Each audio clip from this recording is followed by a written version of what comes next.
Are you serious? Are you serious? What? Look how ugly that thing is. That is, what? I mean, that is mysterious black sea devil.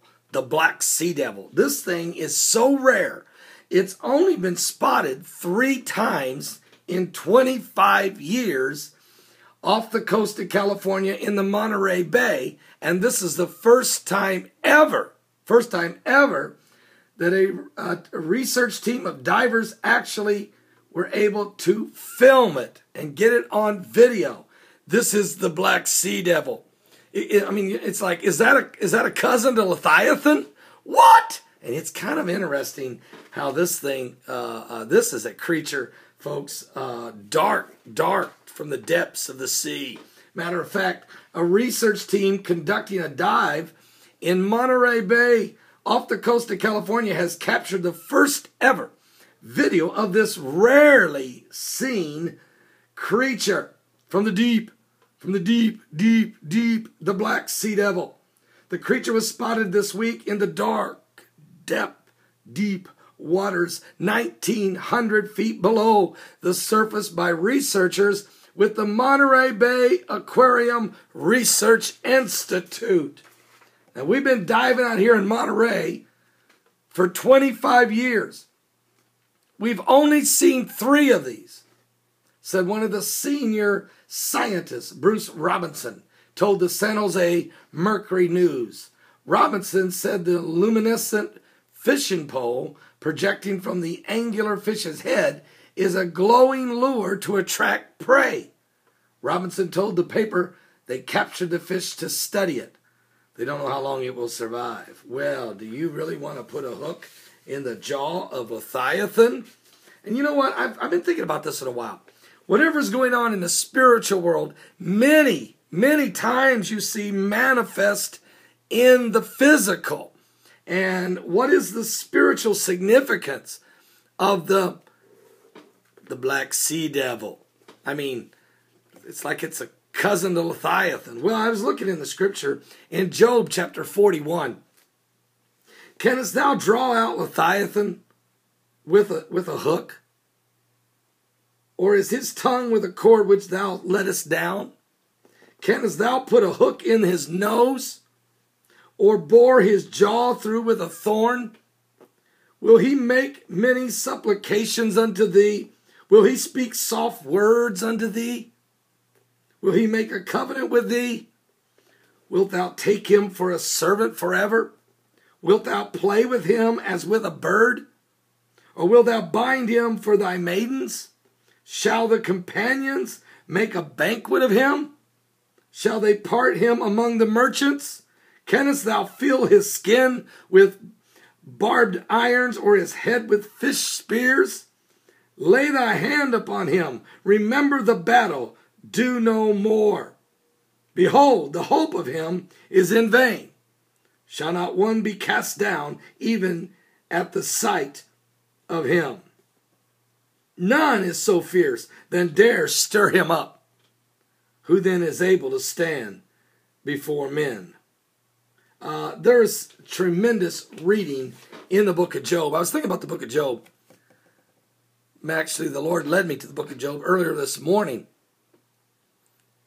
You know, when the devil comes against you, he always comes with accusations, insinuations, questions.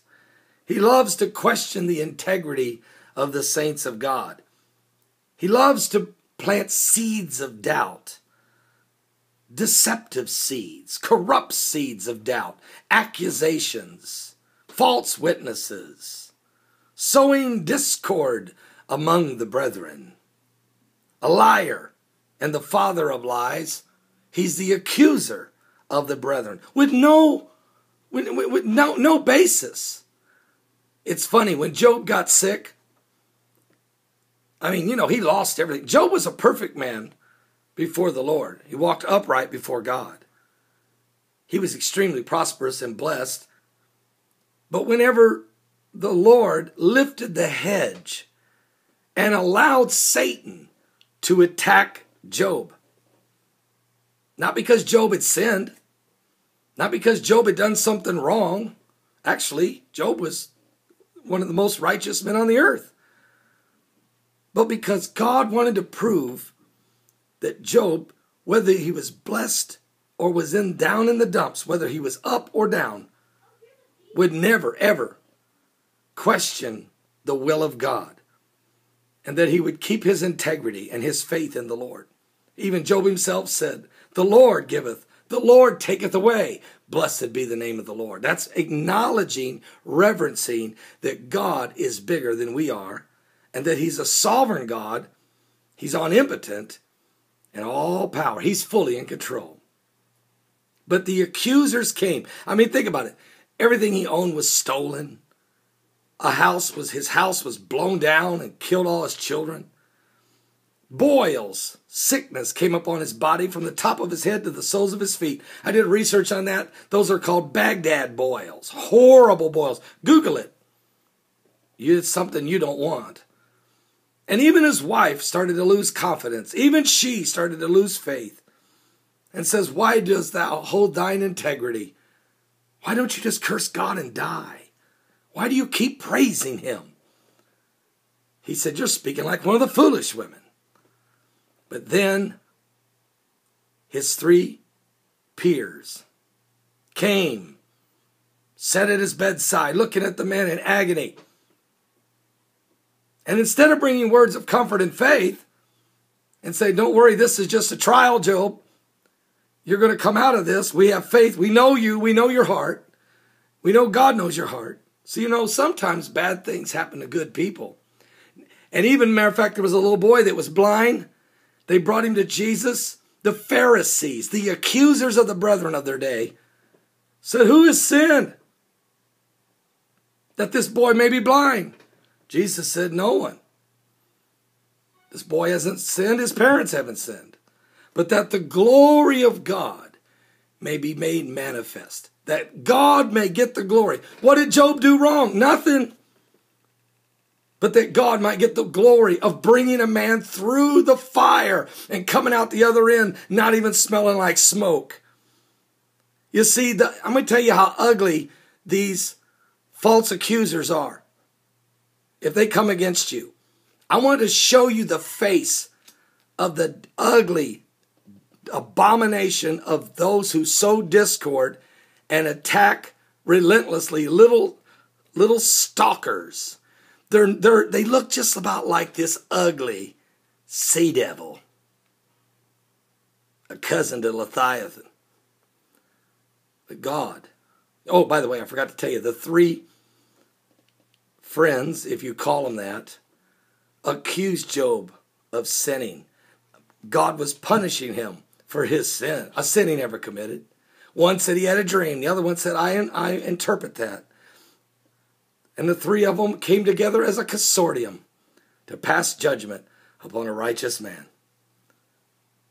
Of course, God raised him up, healed him, restored him double. I wonder how the 3 felt when they seen that their accusations and their judgment against him. I wonder how they felt. Well, they probably looked about as ugly as this black sea devil off the coast of California. And it isn't strange, it's off the coast of California. Something biblical's going on here with the signs of the second coming of Christ. Give your life to Jesus Christ. What are the odds of this thing showing up in these last days? Stay humble. Love one another. And when someone's down, pick them up. If someone's sick, pray for their healing. If someone's having a hard time, encourage them. Come to them in the spirit of meekness. Come to them in the spirit of love. Don't show up looking like this.